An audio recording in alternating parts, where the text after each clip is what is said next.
Hello and welcome to Sharp Talk, the show by washed up athletes for washed up athletes looking to be their best self. On today's show, the brothers and I were joined by James Maher, who is the director of operations for the Siouxland Basketball Academy. We get into his background growing up, moving from Colorado to Iowa, where he played college basketball at Morningside, and then transitioning into his role as a club director at the Arena Project into what is now the Siouxland Basketball Academy. We just have a ton of great stories and some great lessons that James has learned in his progression as going from a young 22-year-old into what he's doing now as the director of ops at 26 years old. So he's got a lot of wisdom at a young age, and just fun to sit down and share a bunch of good stories and share what he's learned along the way. So hopefully you enjoy, and thanks for tuning in. Before we get rolling with today's episode, I want to take a second to tell you about Sharp Training. Snyder Health Recovery and Performance Training is an online training platform to help washed up athletes look, feel, and move better. We offer several different group options catered to your needs, interests, and goals, with new programs delivered each month through the Team Builder app. Features include video demonstrations, 24/7 messaging and feedback, and access to the Sharp Edge, a comprehensive guide to upgrade your diet, sleep, and life. Use the code PODCAST in all caps to get 50% off your first month when checking out a program. Iron sharpens iron, so let us help you become your sharpest self. Now let's go. And we're back with another edition of Sharp Talk.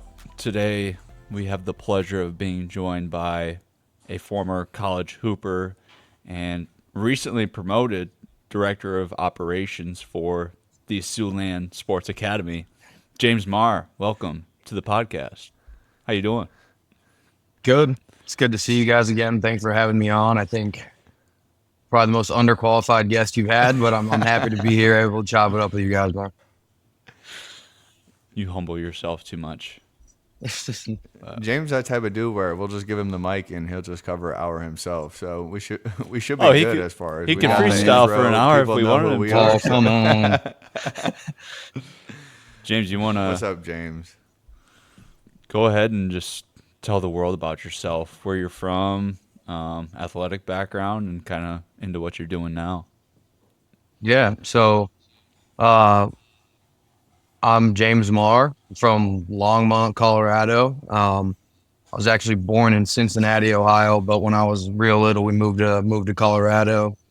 My dad was a coach, so like most coaches' kids, I grew up in the gym with him. He was coaching. He was coaching in New Jersey like a long time before he had me. And then when he met my mom, he kind of stopped coaching. But when he got back to Colorado, he got heavily involved coaching. So I grew up in the gym because I'm one of seven, so I have six siblings.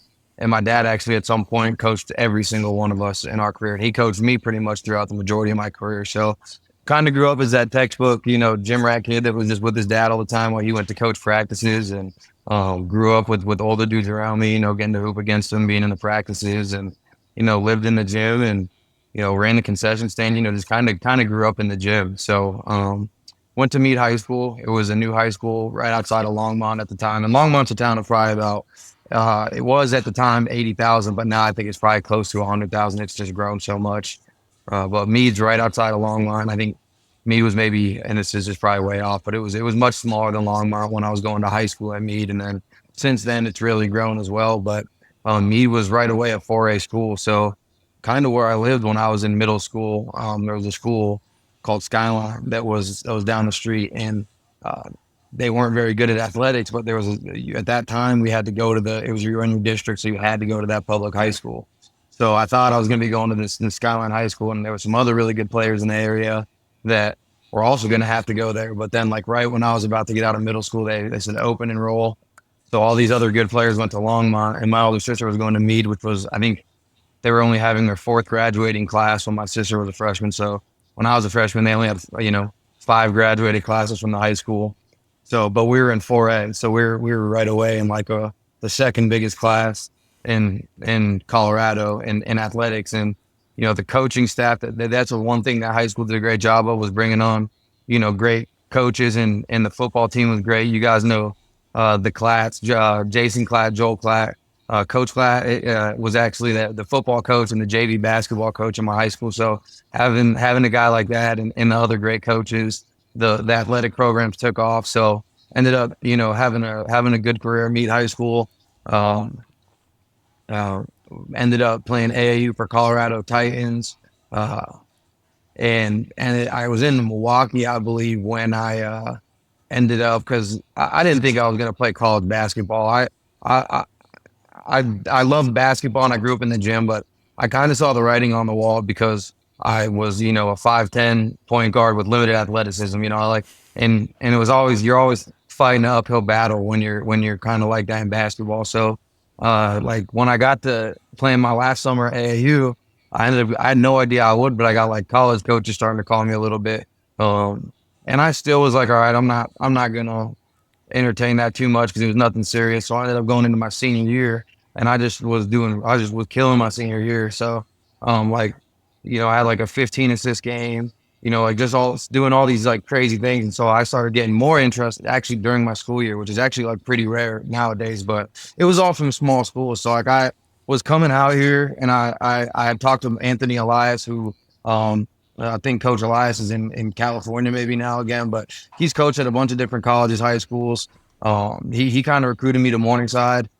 And at that time when I really started getting the offers, like I visited Briarcliff, I was like enrolled. I was really trying to go to Boston College or Colorado State. So I love the East Coast, and I was like ready to move out to Boston or go up to Fort Collins where my sister was going. And I ended up coming out to Sioux City and just had some visits, and I did some other visits, but in Colorado we don't have NAIA.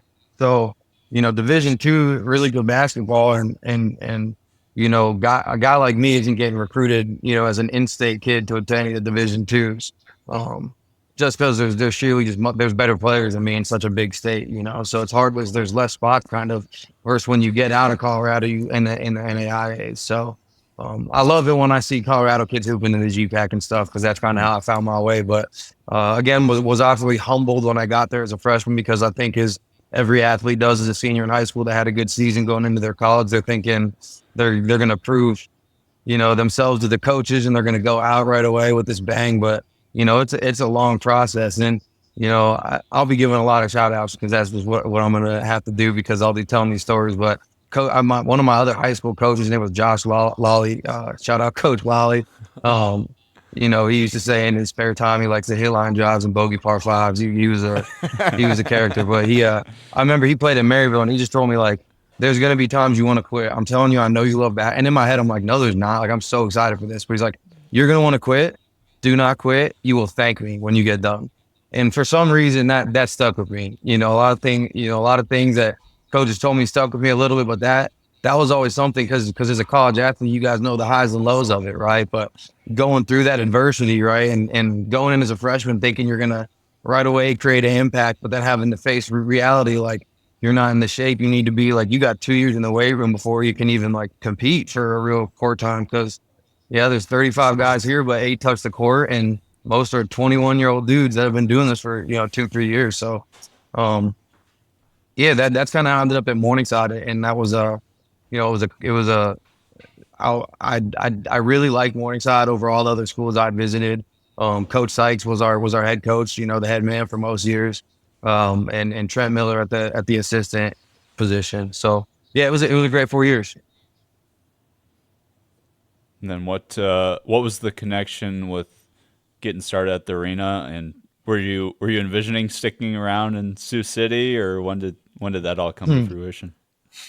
Yeah, no, that's actually crazy, because I was playing at Morningside, and again, you really, I'm where you're working out every day, you're lifting every day, you're going to class, but I was renting a house and stuff, so like I had to work, so I was working at the Hoo Ha, that's actually like down the street over here. So I would go get up in the morning, go get shots up, go to class, go do my individual workout, go to lifting, go eat, go back to class, go to practice, go to Hoo Ha, and then just rinse and repeat the next day, because I had to like pay the bills too. So as I started like getting into my junior year, like we had one conference as a sophomore. We had, I think, all we had mostly a team full of sophomores, and we won actually the conference that year and the conference tournament.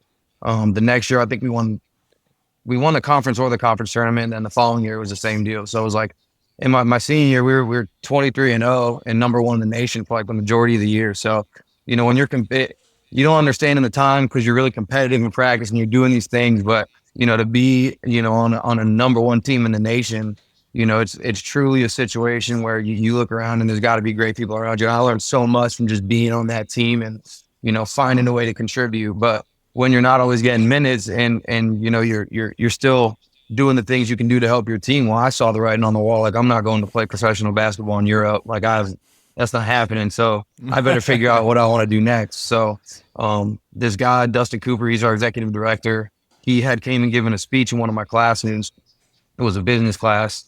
And he was presenting this project that they were doing called the Arena. And it was going to be this new sports complex, nothing like Sioux City's ever seen. And I was in there just like, this is perfect. Like, this is great. And I'm a junior, so I'm thinking like internship, or I'm going to just, get into basketball stuff. But that sounds great. That sounds better. I mean, shout out to Hoo-Ha, because I love Hoo-Ha, and it was a great place to work. Beautiful people working with there. But you had that place running too. It was good. We got the whole team. All the boys were in there. Yeah. We actually ended up getting the whole team hired on there. So we would work weekends together and just full shifts. So that was a blast. And again, that was great. Dudes that work well together, they get along. We were off the court together. We were always together, man. So that was a special team, man. But yeah, but I'm thinking, man, this is going to be a better gig than Hoo-Ha if I can go do this and make money. And so I ended up being at Hoo-Ha working one day, and this Cooper that had presented in my class was sitting down with the other guys that he was doing the project with. And I didn't know if he remembered me. So I just went up. I was like, I want that table. I'm going to take that table. I know those guys. So I took the table and I walked up and I was like, hey, I didn't arrest him. I think I gave him his crab rangoons first and his fruit punch. And then I was like, hey, at the end, I'm like, hey, here's my name and my number. I really want to come work for you with what you're doing with this. Like, I'd love to be involved. I play basketball in Morningside. So yeah, like, let me know. I'd love to be involved. And I coached actually for Colorado Titans. That was actually my first coaching experience, was an assistant coach, 11U for the Titans. So I had a little bit of experience with clubs. So I'm like, that would be cool to do. Just coach club, like little kids and stuff like that. So they ended up having started the basketball program before the facilities were actually built. So David Denner at the time was running the basketball program. And I was hired as a coach.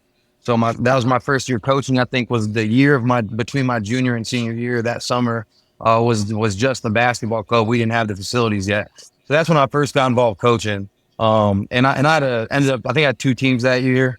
I loved it. We got better. We lost a lot of games.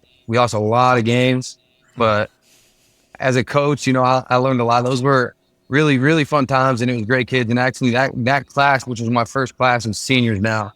And I know those coaches that have been doing that much longer than me and have coached their kids. But like, for me, it's still pretty crazy to think that like my first team is now, seniors in high school and just awesome young men. So yeah, it's been that's kind of how I got into working here at the Arena, also Siouxland Sports Academy.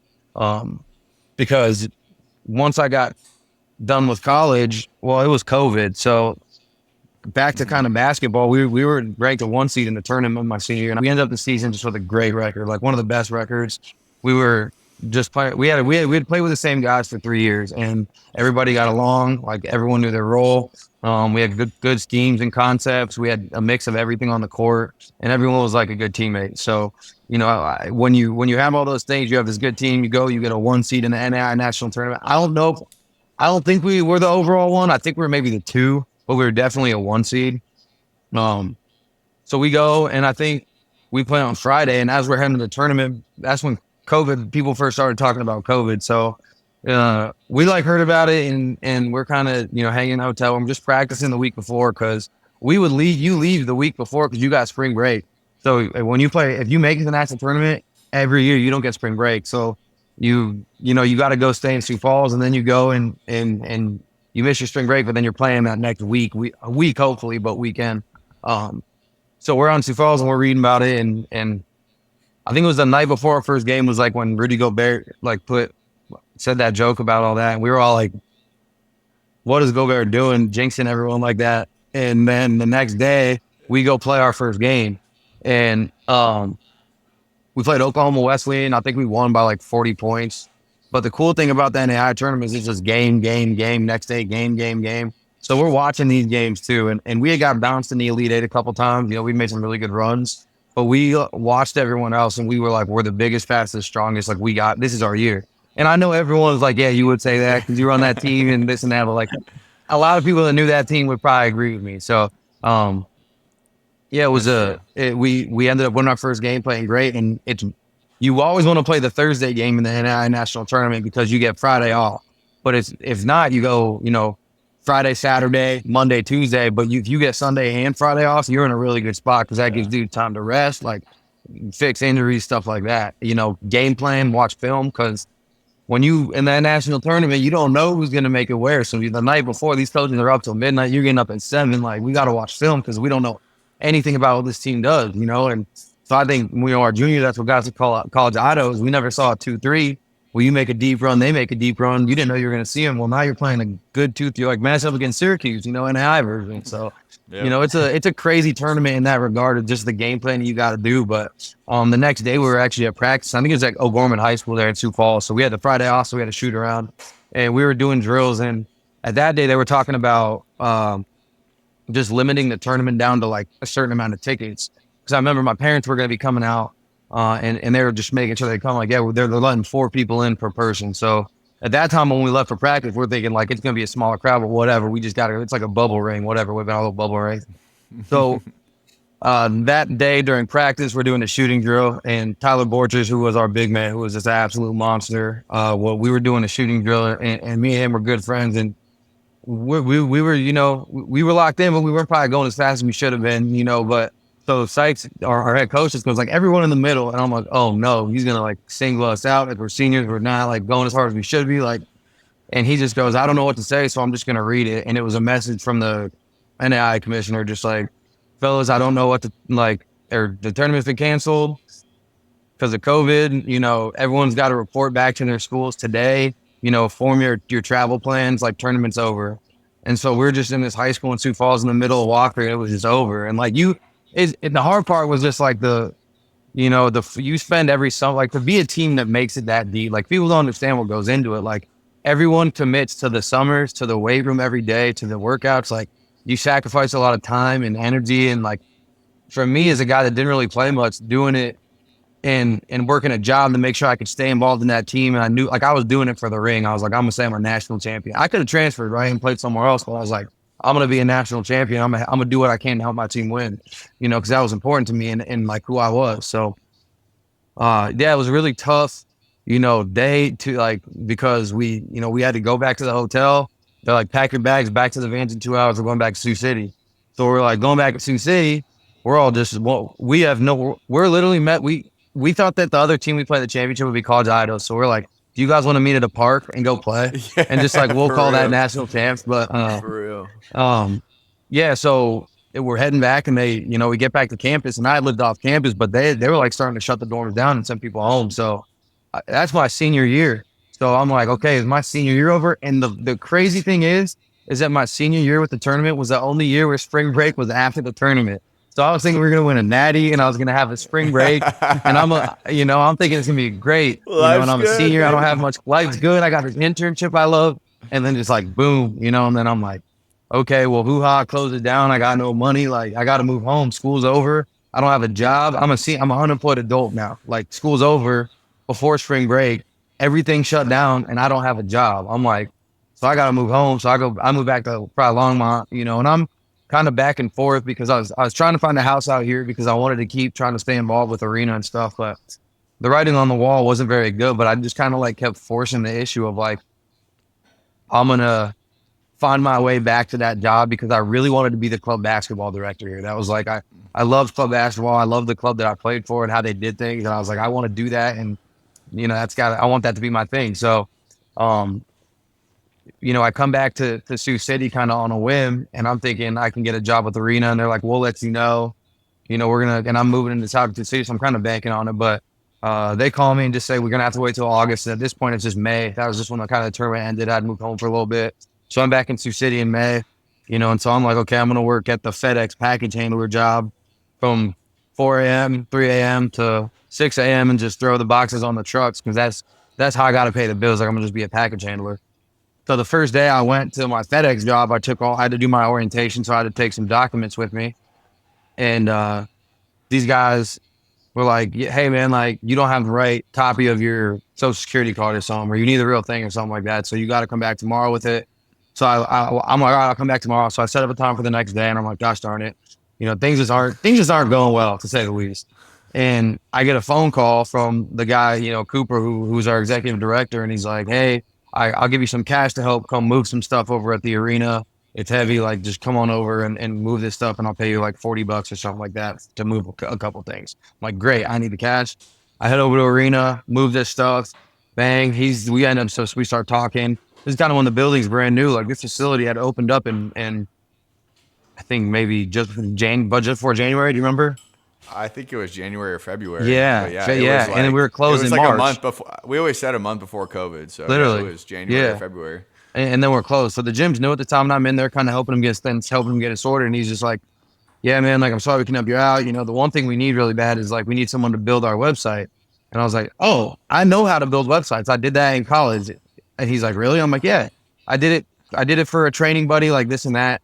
And he's like, okay, like let's meet tomorrow. Let's discuss it. So I went home and got on YouTube and just watched every video I knew about making a website, which ended up being a dumb thing to do because I was like watching how to build a Wix website, thinking I was going to make this custom. It was like Sports Connect where you plug and play everything. So it was like super easy. But yeah, I ended up making our first website. That's kind of was my first gig, getting paid here during COVID. And that was nuts because we've gone through 5 websites since then. So that one's in the past, but the pros got the new one done. So it looks good. But yeah, so that was my first gig. Once things kind of got rolling again, I started setting up basketball stuff as much as I could. And camps, kids are in masks, like we're doing whatever we can. It was absolutely chaos. And we were COVID monitor like basketball camps. And you came dude. just after kind of I got into the basketball I setting. Came that summer. Yeah. I think it was like June. Yep. And then like when it went to like back to school time was when it really got tight again. So like we were trying to start the club thing. Right. And like we had to I remember spacing the chairs out and like drawing sure clipboards kid, had back their here. Own basketball. Yeah. Like ball handling. Own Everybody ball. was in like we had wipes. circles.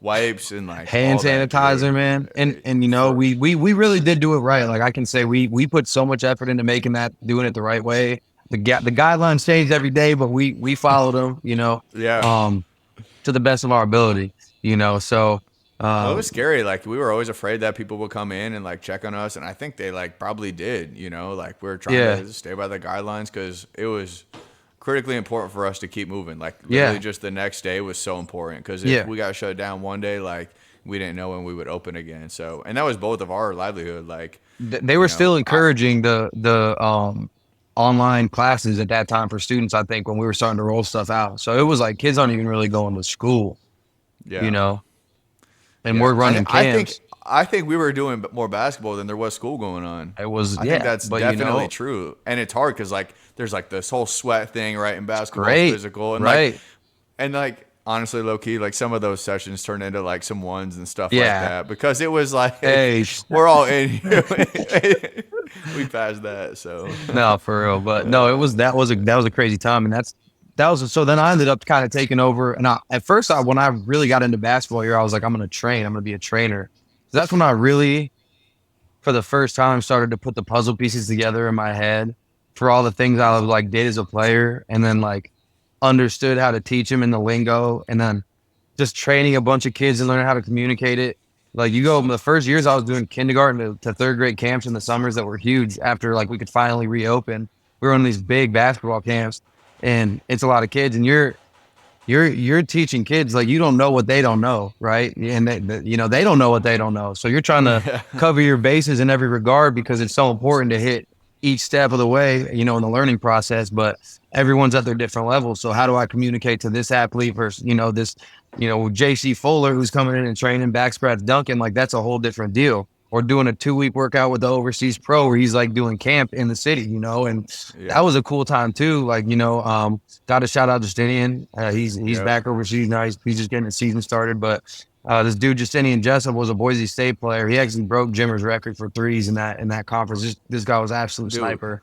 He was hey, a, let me tell one story and then go yeah, back to it. But like I yeah. remember, I don't know if you had to do something or whatever, run up quick. But like I was rebounding for this dude. I think we went 9 spots, and it was like you had to make 9 out of 10 at 9 spots. And this is like from NBA, so like people in our gym just don't really shoot from that deep. But he was like out of bounds at the baseline. You know what I mean? I think he went 9 spots, 9 for 10, and like if he didn't get 9 for 10, he would have to go back to the corner, like start over, and he never started over, dude. Like No, that's what he I'm saying. different. Like But that's when I was like, that was like my first like glimpse into like what elite shooting looked like. You know what I right, mean? I'm like, yeah, do you actually control whether or not the ball goes in? Like if you don't, then who does? And I was like, that was my first glimpse into it, dude. Justinian right. was wicked, dude. Yeah, he's unreal. He got drafted by the Warriors actually. He was a drafting stash for him. So he was trying to make it. 51, He I was in that. think. Yeah, yeah. I think he's 51. Yeah, but he was in the NBA for a little bit. But this dude's doing a and so I learned a lot through doing that. And that was really too when I started to like see Brandon kind of work his craft with the athletes, and like when you got to get a dude like that around a guy like Brandon, it was really cool for me because it was excellent. Like the work ethic, the push between like the mutual push, between a guy that really wants to perfect his craft and the It, dude that wants to see him be better and knows what he's talking about. Like it was a really cool couple weeks and I enjoyed doing the training. But after, a while, I'm also, I took over our club program and so I'm doing training for 2 years. And I think in our third year of our club program, we probably had like close to 50 teams in the summer. So I was like, I can't train anymore because I'm doing all this training and I was just here it was crazy, and one thing about Brandon and the guys that worked here, like when we were here at the time, was everything's a competition for me. So like these guys will get up so early in the morning to get to the office and I'm knowing I got to be there till like 10 o'clock anyway at night, but I'm like, how are they doing this? And I'm like in my head, daddy loves to sleep, man. I'm like, I got to sleep in and these guys are up at 6 in there, and so like I'm the young dude in this. Like I think I was 22 at the time. Like yeah. I'm seeing these older guys like that just get after it all day. So I start to get it like that, and then we accomplished so much. Like we got so much done, and we worked with so many athletes and saw them improve and tried so many different projects from osteo strong to Yeah. whatever it was. We were trying to just like progress with what we were doing and push the needle, and it was exciting because we had no idea what we were doing. I didn't know if it was going to work or if it wasn't going to work, but it was awesome when it did. There's a lot of things that didn't go well, but you don't see that when you're running a million miles an hour. It's just go, go, Yeah. go. You miss on some things, but you pivot and you move forward and then you don't do it again. Everything gets better from there. So going through that process, I kind of with the club, it was so exciting. I wanted to put so much of my time there, starting a national program that traveled and competed at the highest level across the country. I couldn't do the training anymore. So I kind of hung up the training a little bit. We ended up hiring some awesome trainers throughout the years, guys like Eli Doble, who was a great player at Morningside too, Gage McCoy, guy that played at McPherson, Jay Wolf, Briar Cliff. These are a lot of great players that have trained a lot of our athletes. So that was good to get some other guys that were different skill sets and knowledgeable on training involved, so I could kind of push my attention to the club side. And that was kind of where me and Brandon spent a lot of our time. There was on the Arena Basketball Club in its inception years, and it's crazy because the times that we were getting set up for our summer, I think we were doing the prep hoops, and no one really had done this around the area at the time. And the way we were trying to do it was like we were trying to form these relationships through training these good players every day. I'd work them out, Brandon would work them out. We were getting these kids better, showing them if you come here, we will get you better. You will progress as a player, and we'll coach you the right way on the court. And these guys started to buy in. So all of a sudden, we had just a bunch of really good players. And we're like, all right. I'm like, all right, let's do prep hoops because that's what I played. I'm like, let's do it. I don't know if we can do it. I don't know how we are, but we ended up going out our first year. And I look back and I love those dudes, but at the time I thought we were great. But now I look back and I'm like, how did we do, what we did doing that? Special classes, through the years, kind of with that similar mindset. We just kind of got better and better each year as we progressed. But that first year we were kind of talking about like, what can we do? What's another thing we can do to separate ourselves? Okay, we're going to do the prep hoops. We're going to travel like a college program does. We're going to get on the road. We're going to watch film. We're going to have meetings. Like we're going to do it the right way. And I truly am a proponent of traveling together because I think the closest teams are the guys that spend the time and form those true relationships off the court, and that's a big belief of mine as a coach and as a human, is just the relationships aspect of winning and being involved in good things. But we thought, okay, what's another idea we can do? Well, we got to get a videographer, right? And so I don't even know how it came up. Do you remember how he came up, Who? John? John? Yeah. Yeah, So that was that my you? plug. So Yeah. so Brandon knows this guy in Omaha, John Hewer. I'm sorry, I don't want to mispronounce his Yeah, last Hewer. name. Yeah, Hewer. yeah, Okay, yeah. John is the GOAT. Okay, because Literally. John, because he shot some of our films, just of our team with the prep hoop circuit, and we saw his videos like he needs to come shoot for our team. So we paid him way too little, and he was the man. Way too drove little. himself to every tournament. I mean, this guy like made the best highlight films, and so like we built an Instagram page from none to 1,000 followers in like 8 months, like off these videos, and it's like it was a recruiting tool. And like now, what's crazy is John now, through what he did, we joined the Pro 16 league. John is like he's the media director for this massive league now that's now partnered with Puma, Yeah. so it's pretty crazy. I remember seeing this, a great guy, and I know he had, some stuff in his life too, where he thought things were going to go one way and they didn't. And now he's in the position he's in. So John, happy for you, man. Shout out John, man. For He's real. killing it still. He's too. killing they it, got bro. The whole like documentary series, and You see that man on the road, dude. Those guys, they don't sleep. Those dudes don't sleep. He's such a grinder, man. Good dude. Yeah. So, but yeah, that's kind of how we started the national program. How we were traveling. I mean, every weekend it was chaos, and it was exhausting. But it was we were on the road with someone. It was pushing these kids, and I came from just such a different place as far as like how you coach and how athletes work and stuff. Like, so when Brandon would tell me about these kids that he'd be like recruiting, he'd be like, our first 17 class, like Bryson Van Groheis and Dawson Van Beek. And I'm like, okay, I don't know these kids. I never really heard of them. They don't look like that good athletes or whatever. But I guess it's like, if that's the best we can do, is literally what I was thinking at the time. And these dudes come in and they're coachable and they work so hard and they will let you chew their ass and they will look at you and say, yes, coach. And you can win with a team like that if you know what you're doing as a coach, because if you can set the standard and the boundaries and let everyone, build that relationship with each kid, man, like that's a team that can go. And these dudes did. So I'm like, okay, like that's all, like Brandon, let's go get more. Like, let's get more of these another out here, and we had a great mix like of Sioux City East and North and West, and we had all these different Lamar's, and then so the next year he's like, well, okay, let me tell you about Zach Lover and Cooper Evil, and I'm like, okay, and these dudes show up, and I'm like, oh, they're athletes too, and these dudes are coachable, and they're they want to win, they're so competitive, like they're not, and so it was a really cool experience for me because I got to see kind of something different of where I'm from. Like you don't see so much community and like in respect instilled in kids in a lot of places that you do from a lot of those guys, so I've been like so lucky that like to coach a lot of those guys, Western Christian kids, Sioux Center kids. I want to name off and shout out them all because I truly love all those dudes, and we had some great times and great wins against programs as we should not have been playing against. So it was kind of how I really started doing, club, and here we are today, and we're, in the Pro 16.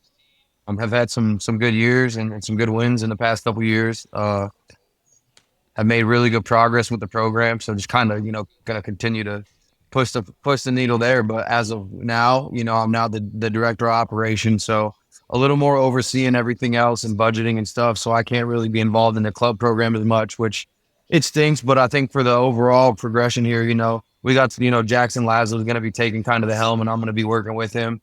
He's got great relationships with our families. He's got great follow through. He's a good guy. So I'm excited for him to kind of step in as kind of the director of our club program as I kind of move into this operations. I'll still coach. I can't give that up. Yeah. I can't give up coaching, but So looking forward to just, this next chapter kind of with this new title. And I'm excited for the new things that I'll kind of be doing. And it's been a crazy ride. No, I guess I didn't think I'd end up in Sioux City and staying. Like every year it was like, all right, how much longer are you going to be Back to here? the question. Yeah, sorry.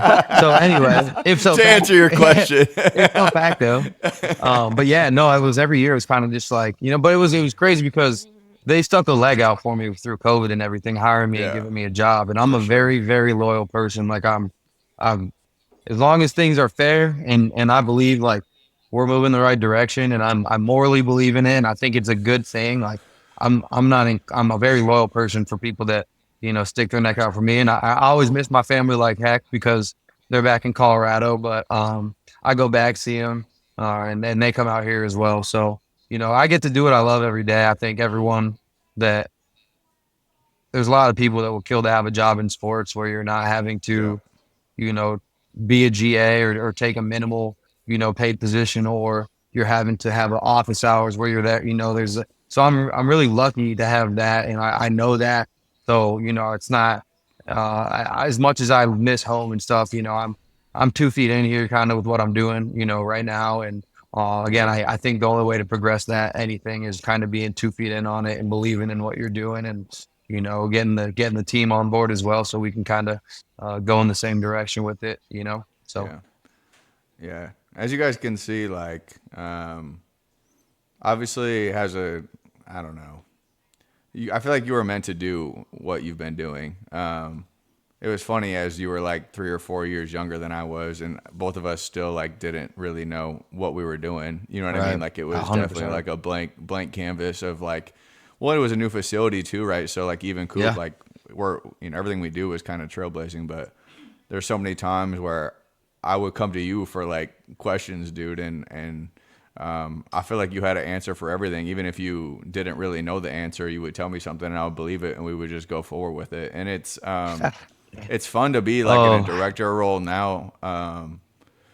Because like looking back, it's like crazy how you were doing that at such a young age where like I finally feel confident to do that now at like 28, 29. And like so many of the things that I do as a director now are things that I learned from you. You know what I mean? And I feel like I learned even more in my Sioux City stint than I did in my Omaha stint, just on like Absolutely, the type yeah. of program that I want to run. You know what I mean? Yeah, Like, absolutely.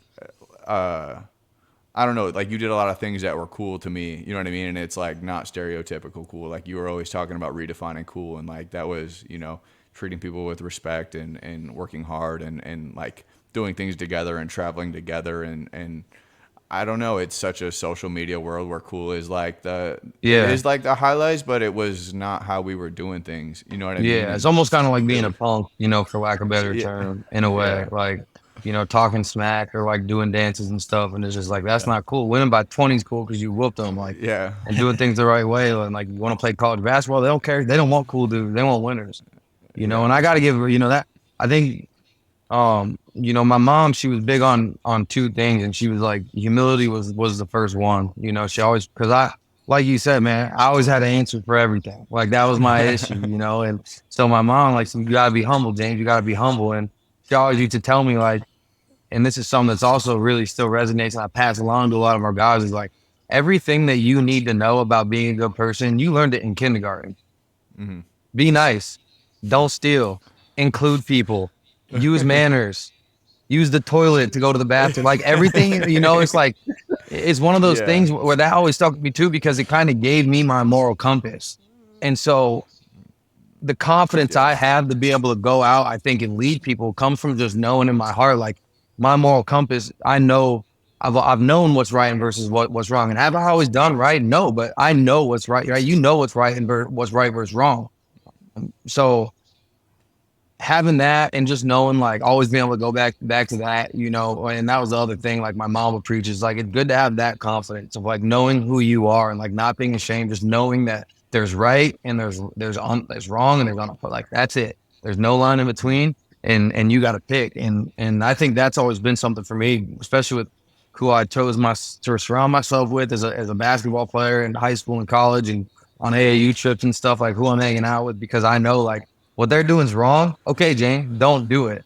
Like that's, it's like a little grass. And then, this, okay, right, yeah, down, wrong, don't do it.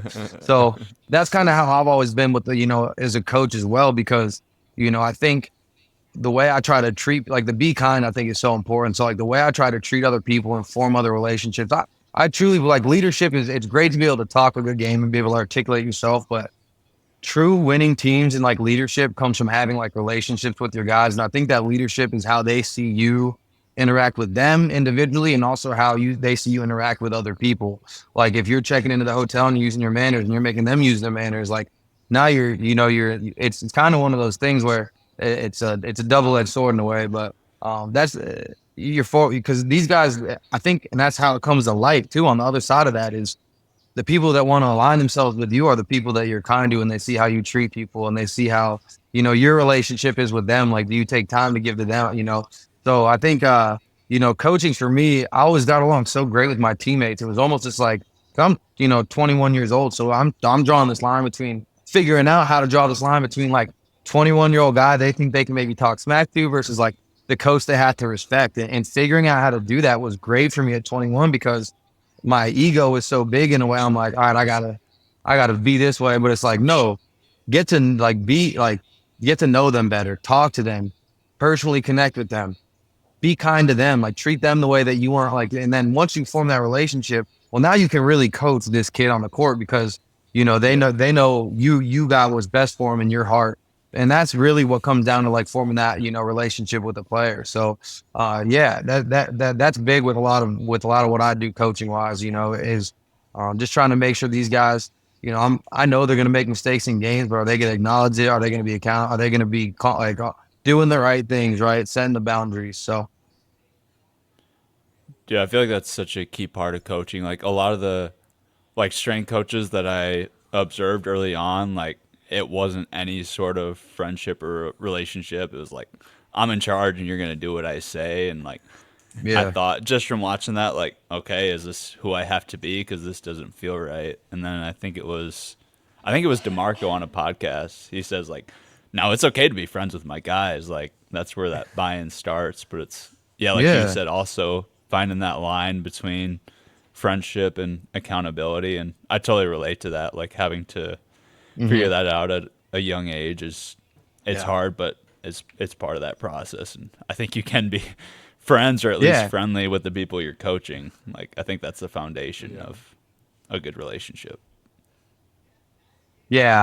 I always like try to think of it as like, if you don't want to be in front of them, standing at them, yelling at them, you want to be behind them and with them, pushing them the same direction. And how do you do that? It's not by, barking orders and you're not doing what I say. It's like, okay, I think truly, like if my kids aren't doing things the right way, I'm like, okay, I didn't do a good job teaching this, or I didn't explain this the right way, because it should be simple enough that they understand it and should be able to do it.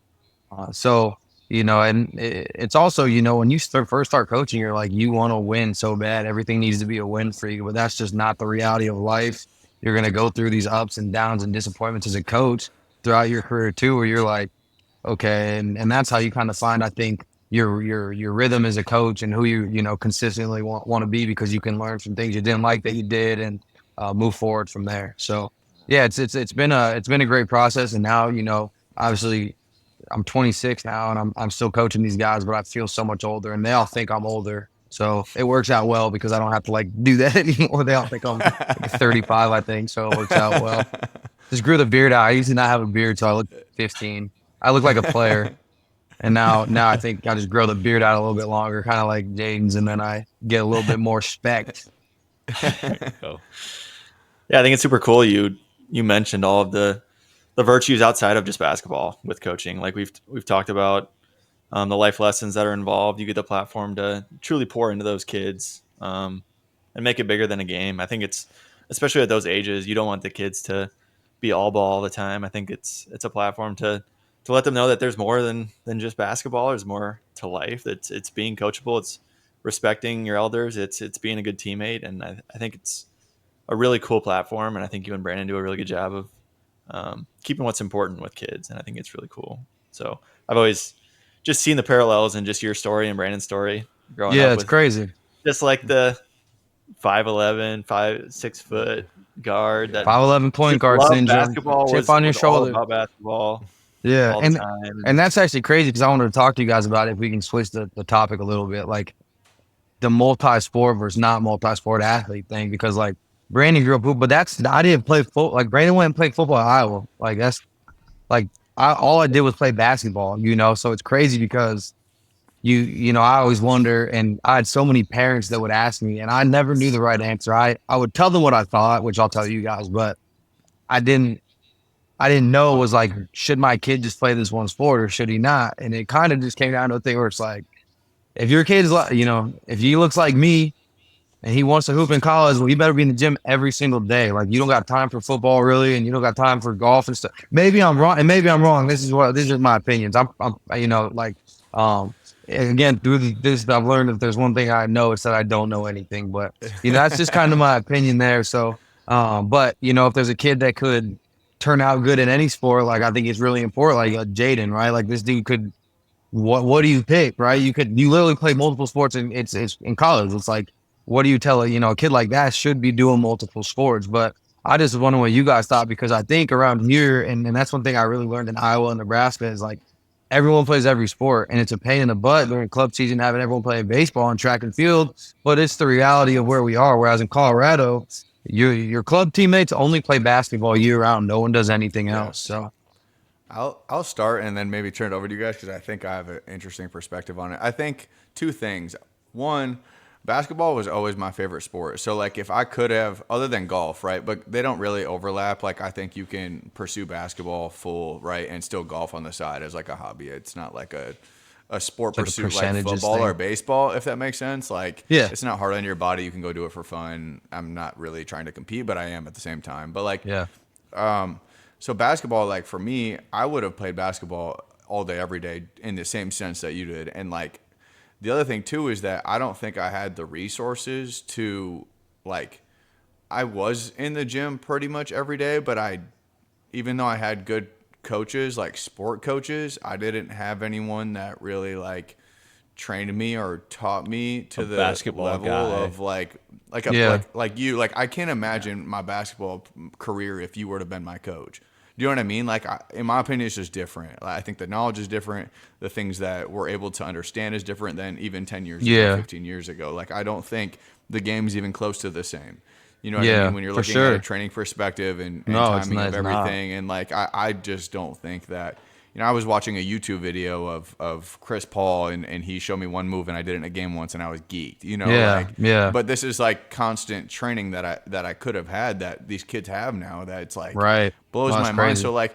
So for me, like I never and then the other piece of it too is like the social pressure of things, right? So like one, I don't Yeah, have the for resources sure. to be just a basketball player, and two, like there's a weird small town school thing where you're kind of expected, like Westline's so great at football, like it would have been so weird for me to not play football, but like in my Right. best world I would have only played basketball and then golfed on the side. But like there's such a, and I chose to do that, right? So like my brothers know, like I didn't play baseball my junior year and it was like a big deal because I didn't Right. play baseball, and it was Yeah, like yeah. I've seen some I situations like that with kids like not like doing something or no, like like me and like the coach, like I had issues. that's Like I yeah. was crying, like I felt really bad. You know Yeah. what I mean? But like I just wanted to play basketball, And so there's Yeah. when you're in a bigger city or you're in a place where it's more common to be just a basketball guy, like I think that's acceptable. I think it would be more acceptable now for somebody to do that, but still at the same time, if you're a great athlete at Westline, right, great basketball athlete, you're probably playing football. For sure. But in my opinion, like I didn't get a D2 or like I could have played NAI on like a partial or whatever that Yeah. offer looks like. You know what I mean? Yeah. Where you compare it with school, but like I feel like the only way I could have gotten an offer to an Augustana or something like that is if I played just basketball. And that was actually my dream. And then like it all works out, right? And God has Sure. other plans and you Right. end up going elsewhere. But like if somebody actually loves basketball and they want to play at a Division II level and they're someone that is a 6', 5'11", you know what I mean? Like I wasn't training my vertical to, you know what I mean? Like I could barely dunk, right? Like I would have needed to increase that exponentially, but all the other things I was doing took away my energy to be able to do that. And so like now I'm here for just the basketball players, like Yeah. that's what I do for a living. Like Right. I'm looking for those dudes. Like I'm telling dudes, if this isn't what you're doing, then you don't have, your ceiling isn't the same. Yeah. Right. And like, you can go down the injury path and you guys can maybe talk about that, Colin and Jaden, but I think that I can keep a kid healthy just playing basketball. Like I don't know. Like I think you can train around it to keep them healthy and to like basketball is such a skill port. Like you like you're never gonna shoot it. You're never gonna shoot it or handle it or make reads at an efficiency level to play a high major basketball if you're not doing it every day. And I mean every day. Like if you're not shooting 300 to 400 shots a day, if you're not in the gym for an hour and a half, 2 hours a day, like it's not happening, dude. For sure. It's not happening. It's almost like with your situation, it's almost like James, you talk about like the community aspect here. It's almost like a double-edged sword in the sense that like Brandon not doing baseball, like it's letting down your like parents catch some slack for community. it. For sure. They're excluded for a summer. People are on Facebook talking about it. Like, this can't believe this. Yeah. Passive aggressive tweets. So it's like, that's crazy. It's obviously really cool, but like in that sense, like if you're trying to do what's best for you and go get that scholarship, like that's perceived in and I don't know. I think small school too. It's like you gotta like play if you want to be good and field the team that's good. Like the good athletes have to do everything because you only got a couple hundred kids in our class. Yeah, we have 53 kids in our class. So like you really got. But like that aside, I think just from like a movement and like a movement perspective and just like increasing your bandwidth for what you're able to do. I think just being exposed to as many things as you can from a young age, like multiple sports, I think that's super powerful. But with this, like I work with basketball for the past year, like I know how much skill it takes. It's like the most skill specific sport that exists. Like and you gotta be in that weight room too, man. You gotta be in that. You gotta be explosive and you gotta be strong. Yeah. So if like you're a true athlete, interesting. Yeah. If you're a true it's athlete, an interesting like mix, right? Yeah, for sure. Like someone for you who needs like shooting, like that's your superpower. You need to do that. Like that's the only way you're gonna make it. Like you can't afford. You can't miss. No. Yeah. No, in an open gym, like no defense, you have to make 9 out of 10 every miss. time. Like 9 out of 10, no ifs, ands, or buts about it. Like no and that's the thing, even for like, and I know like we're talking about pros with that, but like that, even in NAI, like the GPAC specifically, like it was shooters. If you leave someone open or you leave a hand down, it's 3 points, and like if you can't do that, you can't play. So everyone in the GPAC was a sniper, and if you're a point guard that's 5'10" too, you better be a sniper. Like you better be able to get your shot off in every way. And then I'm little, so I gotta be like really strong. So in the way, you Coach Jung, Aaron Jung, he's in doing football stuff now. I think in North Dakota, he was the strength coach at Morningside when I was there. And I actually think, and you guys can probably speak to this too, is like I think I learned my body through like getting injured and the weight room, honestly. And that's how you really start to learn. Like when I finally had spent my 4 years lifting 3 times a week, conditioning, hooping every day, like I was in such great shape. It's like I never hurt. Everything is strong. My core is strong. My adductor, abductor, all this stuff that had been hurt in the past, I got it right, and I made my core real strong. And I'm like, I never got hurt. Back never hurt. So I'm like, man, it's like, that's crazy. It's weird because people think going and lifting, I'll go in after game day, you got to go in and lift. You're sore. Well, I hit this lift. I feel better. It's weird. Now my body doesn't hurt anymore. We didn't do no crazy heavy lifts after game day, but you're squatting the 135, and you're just getting your legs moving, getting the blood pumping. All of a sudden, I'm like, this is weird. When I go lift after I'm sore, I feel great, and I stretch and stuff. Or I go run, I feel great. So yeah, I think that was kind of like when I'd get injured and finally get healthy and get strong. I'm like, oh wait, now I'm not getting injured. I gotta stay on top of that. But I think also too, like, and then Jaden go like. It's different when you're talking about football also. Like football coaches, like if I'm a football coach, I love multi-sport athlete because football is so much easier than basketball. Like the skill is not even close to the same. Like interesting. That's an interesting thing. My position took no skill, dude. Like as long as I could understand what the scheme was, it didn't take skill. Yeah, there's a skill in like learning how to break down and putting your body in a position to tackle. I just see it like a basketball coach. I just see it like a basketball. I see what you're saying. Too, That's interesting. But me too, because basketball is way harder in my opinion. Like I think quarterback's the only exception. Quarterback's an exception because of the skill and receiving somewhat a little bit like route running and like having good hands. But still, like catching is a skill. Yeah. But like you have to catch 100. If you really want to be good, you got to catch 100, 150 balls a day. It's like, kind of like shooting, like to really develop hands. But I don't know. Like football's so easy to translate to. Like, again, I'm the same person, right? I couldn't play Division II basketball, and I could go play Division I football. Crazy, like, yeah. I'm the same More- person. I don't right? want to It's spark. like, I don't want to spark this debate, man. I see it on Twitter between the Hoopers and the football players. I don't want to be involved in it. it's easy, bro. Like, I agree, but I ain't gonna get into it. nobody in the NFL gonna play in the NBA, bro. Nobody. Then the baseball No. players chime in. Give me a break. That was not a Jaden, shot you at you, James. No, Or was it? I'm just like, You have any I thoughts, think Jay? a sport like I basketball. got to say this though. I got to say this. Knowing Brandon, I thought Brandon was like a competitive guy, and like, Brandon is a competitive way, and then he wears his emotions on his sleeves with it. Colin's more of a silent killer. Jaden just has this edge though that just like he just wants to be you. He just like Sucks. it's just like a thing you can feel in your mind when you get competing Yeah. with him and anything, that he just Hate has it. this crazy competitiveness, Bro, we so used to, you remember Temple Run? Bro, we would I like just go gotta back and say forth. that. Colin and I would like play Temple Run, and we would like break the score, and then Jaden would just one day, like exactly what you're talking about, play from like after school until midnight and just hours. shatter the record and completely ruin the game. You know what Yeah. I mean? It's like, bro, you didn't even make this fun anymore, and that's Jaden. No, go ahead. Sorry, I didn't mean to cut you off. Anyway, I had to put that out there for the public. I think basketball is a sport where specificity is huge. There's a lot of skill in it, so I think you benefit from taking that time and doing it from a young age. I think you almost have to at this point. I think there's so many kids that are doing that. With a sport like football, I think you do get skills that cross over from different skills. You get the change of direction from basketball, stuff like that. With baseball, like the throwing stuff is hard. Like you get a lot of overuse.